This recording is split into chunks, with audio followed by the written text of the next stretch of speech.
Hi and welcome. In this short module, you will get a clear, practical introduction to generative AI. You have probably heard about tools like ChatGPT in the news, or seen them mentioned at work. But it can be hard to know what is accurate, what is hype, and what is actually useful. Here's the good news. You don't need to be a technical person to use AI well. Most people are still learning. Given how quickly AI's capability is expanding, even experts are learning new things every day. In this training, we will focus on 4 topics. First, understanding what is generative AI. Second, several key generative AI terms. Third, how to use AI safely and when you might be exposing yourself to risk. And fourth, when you shouldn't use AI at all. One important concept you'll hear throughout this module. I can support your work, but it doesn't replace your skills and judgment.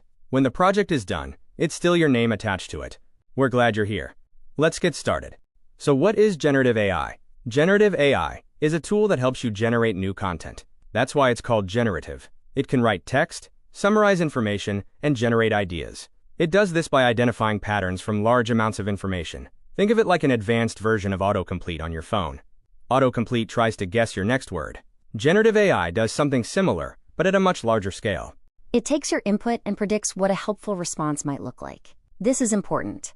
Generative AI does not know things the way a person knows things. It does not have common sense or context that you don't explicitly give it. It does not understand meaning the same way humans do. Sometimes it gets things right. Sometimes it gets things wrong.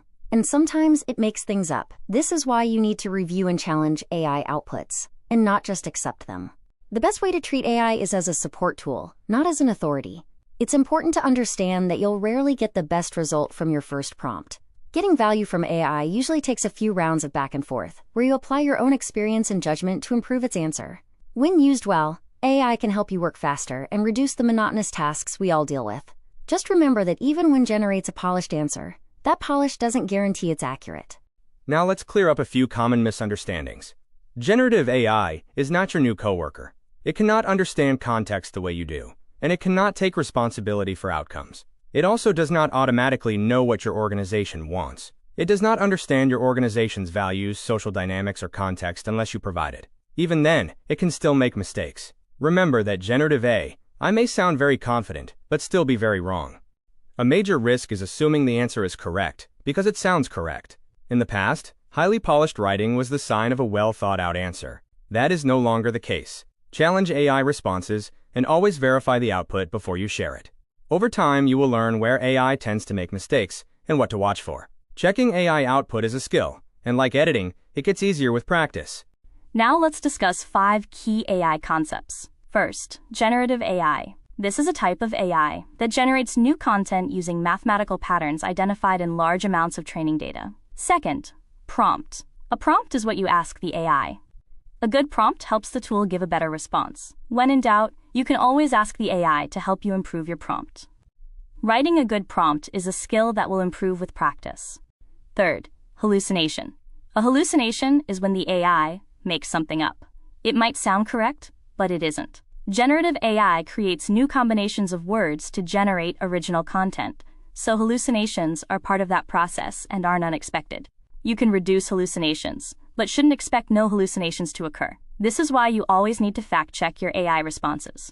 Fourth, sensitive information. Sensitive information is anything private, protected, or confidential. Customer names, internal data, HR issues, financial details, passwords.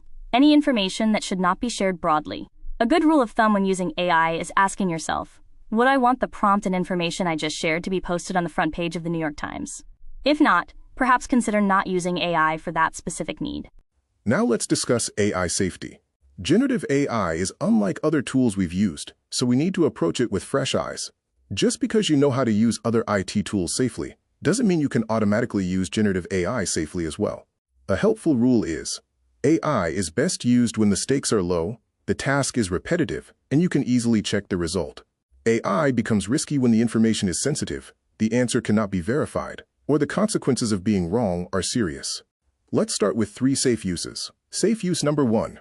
Revising text you plan to share publicly. For example, making a message clearer, more concise, or more friendly. Safe use number 2. Summarizing non-sensitive content. For example, a public article, a public annual report, or a long public social media text string. Safe use number 3. Brainstorming. A. I can help generate subject lines, alternative ideas, or different ways to explain a concept. Now let's look at 3 risky uses. Risky use number 1. Inputting sensitive information. Do not share customer details, internal data, or anything confidential. Risky use number 2. Asking for medical, financial, or legal advice. These are questions where a wrong answer could be very damaging. Remember that the AI output may sound convincing, but can still be incorrect, or, in these cases, even harmful. Risky use number 3. Using AI output without verification.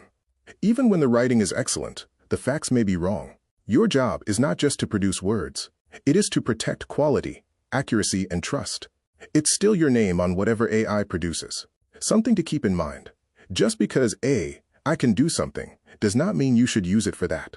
If you're hesitant to use AI for a task, consider other alternatives first, and whether AI might not be a safe fit for the work. The best way to build confidence and understanding with AI is to practice using it. To start, you don't need to know any advanced techniques, just being open to learning something new is enough. When prompting, here are 5 simple concepts to consider. The first is role. Tell the AI what kind of helper you want. For example, act like a professional assistant, or act like a quality improvement coach. The second is task. What do you want it to do? Draft an email? Summarize? Brainstorm? The third is context. Give the tool the relevant background information to produce a contextually accurate answer. Include information like who is the audience? What is the purpose? Be sure to limit the context to what is useful. If you give the AI too much information, it might find patterns and generate answers that aren't relevant. The fourth are constraints. Set the tone and format. For example, keep it under 150 words, or use bullet points. The fifth is clarity. Ask it to show its assumptions, or ask you questions before answering. This helps you avoid mistakes and gaps. Let's look at a few examples. Example 1. Email drafting. You might say, draft a short professional email to a customer confirming next steps. Keep it friendly and under 150 words.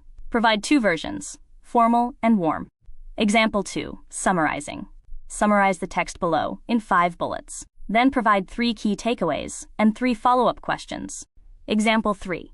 Brainstorming improvements. Help me improve this process. Ask me 5 clarifying questions first, then suggest 10 improvements with pros and cons. As you practice, you will notice something important. Prompting is a work skill. It is not about being technical. It is about being clear. If you don't need to include information, such as one of these suggestions, then don't. Clear and concise will get to a better output than overly wordy and vague. Before we end, here's a short checklist for when you're working with AI. Ask yourself, is it accurate? Is it right for the audience? Does it include any made-up facts? Would I feel confident defending this if I wrote it without AI?